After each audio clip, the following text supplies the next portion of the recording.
বর্তমান আমাদের ম্যাক্সিমাম পরিবারগুলোতে অশান্তি বিরাজমান করছে। এর একটি বড় কারণ হচ্ছে আমাদের পরিবারের ভিতরে ইহুদি নারীদের বৈশিষ্ট্য চলে এসেছে। আল্লাহ রাসূল সাল্লাল্লাহু আলাইহি ওয়াসাল্লাম আজ থেকে ১৫০০ বছর আগে বলেছেন, ইহুদি নারীদের ৭টি বৈশিষ্ট্য রয়েছে। এই ৭টি বৈশিষ্ট্য যদি কোনো মুসলিম মেয়েদের মধ্যে পাওয়া যায়, তাহলে ওই মুসলিম মেয়েদের হাসর হবে কাল কিয়ামতের দিন ইহুদি নারীদের সাথে। আমি একটি একটি করে বলবো, আপনি একটি একটি করে মিলাবেন আপনার পরিবারের মধ্যে এই বৈশিষ্ট্যগুলো আছে কিনা। ইহুদি নারীদের ১ নম্বর বৈশিষ্ট্য হলো আস্কিং ফর মোর থিং।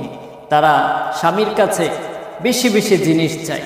পরিবারে অনেক জিনিস আছে, তারপরও সে বলে এইটা নাই, ওইটা নাই, এটা লাগবে, ওইটা লাগবে।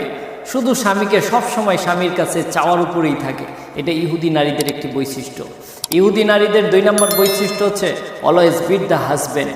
তারা স্বামীকে সবসময় খোঁটা দেয়, সবসময় বলে তোমার ভাই